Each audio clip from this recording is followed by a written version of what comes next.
Since he joined YouTube, Astrobrant 2 has contributed nothing but hostility towards the YouTube community. I finally lost all my patience with him in March 2011, when he released 2 videos in which he stole my footage while 1. Falsely accusing me of releasing Luke Coyote San Jose's personal information, and this was long after it was explained to him that Luke had already posted the said information on YouTube and elsewhere, a fact that had been verified by Gone to Plaid.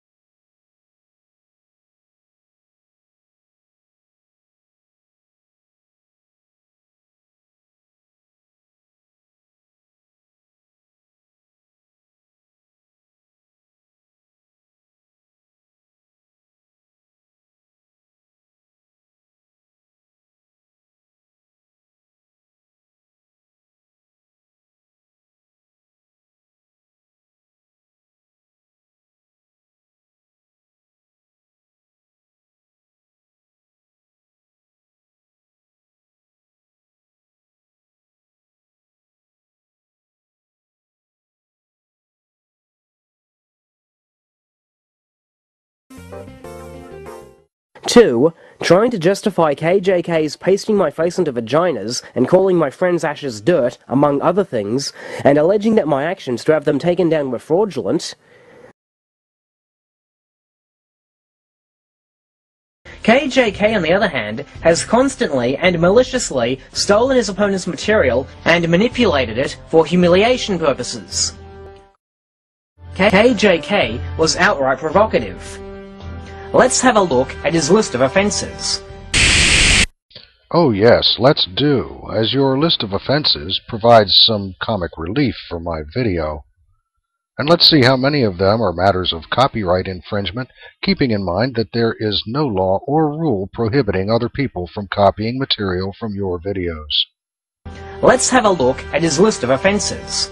Namely, jumping on the bandwagon of stealing my C-130 video and completely blowing its content out of context, stealing the funeral video of me scattering a friend's ashes into the sea and calling those ashes dirt, on 3 separate occasions, stealing my photograph while simultaneously comparing my math skills to those of a Lou Costello character, maliciously misrepresenting the events of an unfortunate case of mistaken identity on my part, which has long since been corrected, and in virtually all his videos in which he mentions me compositing my face onto the bodies of Jawas from Star Wars, the brainless Scarecrow from Wizard of Oz, Jabba the Hutt, the Fool Tarot card, even a vagina.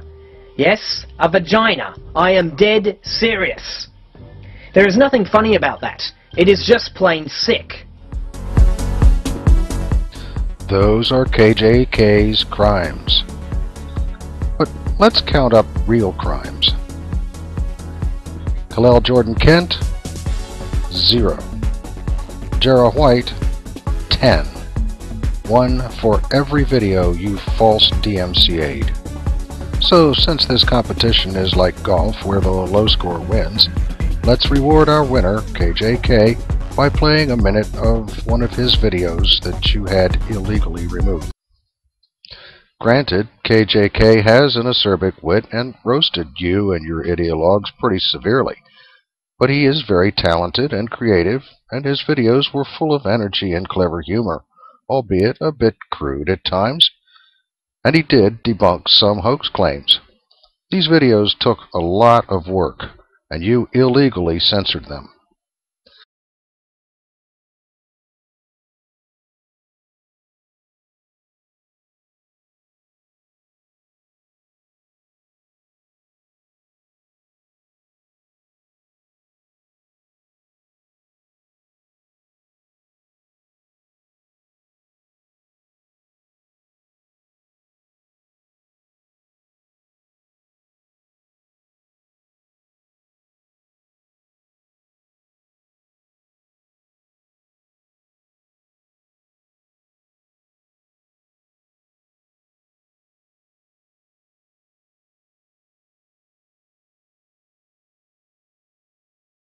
Three, alleging that I am either trying to scam people out of money with my Fly Jarrah to the Moon fundraise, or I'm stupid for believing that I can raise $200 million within my lifetime.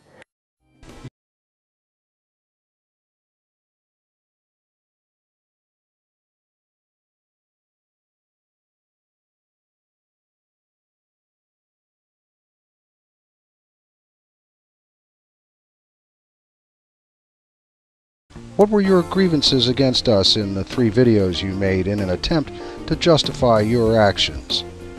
They were all personal gripes like these. None of them had to do with copyright. In fact, you are very careful to avoid telling people you filed copyright infringement claims against us. You prefer to use terms like reported and action had to be taken and flagged. I've never once heard you refer to it as filing DMCAs on these people. I wonder why.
To say that YouTube's terms of use system is seriously flawed would be an understatement. Unlike filing copyright complaints, in which YouTube requests proof that a video has infringed copyright, anyone can just flag a video for inappropriate content or privacy violations and no questions are asked.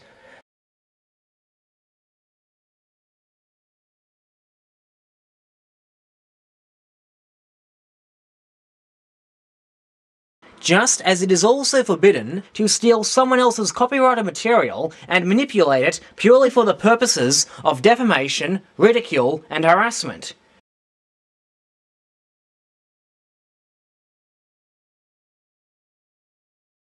And 4, aggressively threatening me to break my commitment to my fundraise and give the money to some Japanese charity just to prove to him that I was sincerely concerned for my friend KJ during the recent nuclear crisis in Japan. Aggressively threatening you. A typical example of your emotionally provocative, execrable misrepresentations like cyberbullying and harassment.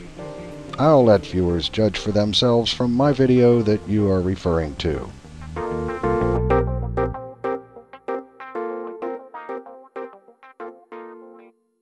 Now back to Fly Jarrah to the Moon.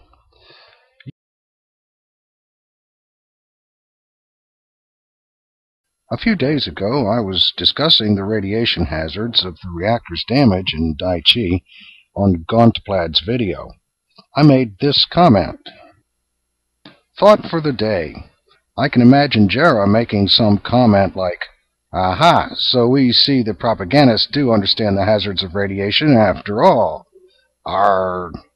Sorry, well, at least I beat him to it." Jarrah left a reply, talking about his friend in Japan and how worried he was.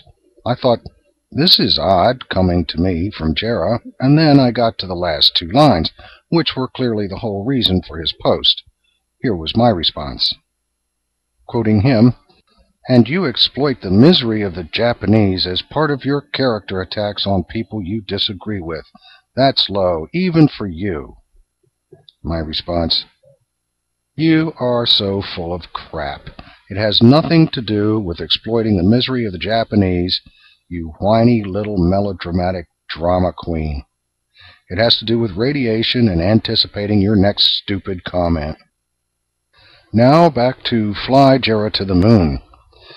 You know perfectly well you will never raise $200 million, and since you are soliciting publicly, the public wants to know what you plan to do with what you've raised.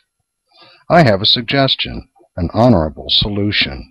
Give all the money you've collected to a tsunami relief fund. Show how sincere you were in making that comment, or if you were just exploiting the misery of the Japanese to cast aspersions on my character when the conversation I was engaged in was purely technical and about the reactors. Go ahead and take out your $50 if you want, but send the remaining $275 to a fund which can provide you with an email receipt that you can show the public in a video. I'm sure the poor gullible people you've fleeced would prefer that to you hanging on to their money for another 500,000 years.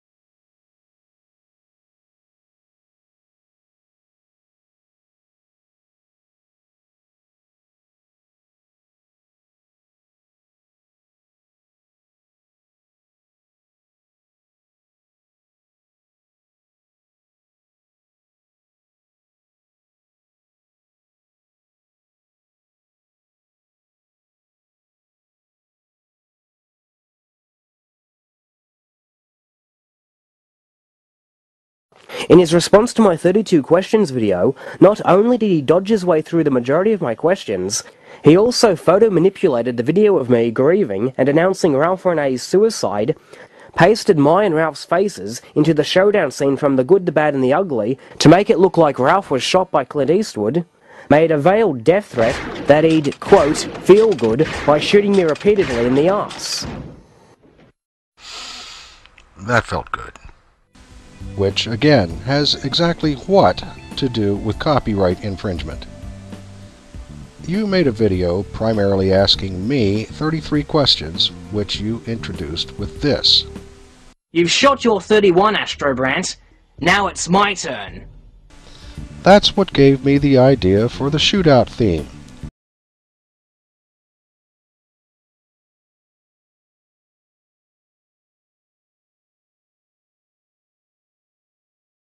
When you quote someone, you don't start a quote and then add your own words.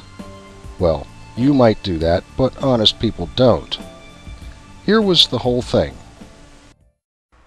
And the reason you and Renee and Casing think that this crew of 7 fine people were murdered and one whole space shuttle destroyed is so absurd and so insulting, I can't even bring myself to say it into a microphone.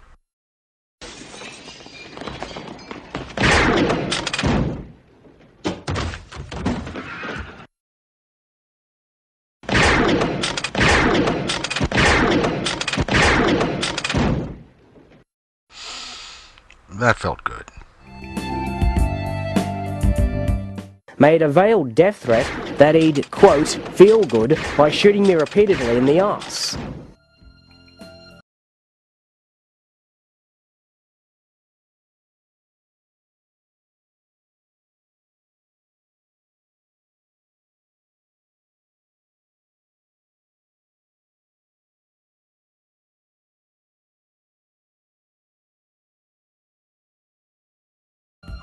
For the record, no, Jarrah. I would not feel good repeatedly shooting you in the ass. Not with a .44 anyway. Now, if I had a paintball gun loaded with brown-colored paintballs, that might be a different story. I would not feel good repeatedly shooting you in the ass. Not with a .44 anyway. Now, if I had a paintball gun loaded with brown-colored paintballs, that might be a different story. Not with a .44 anyway.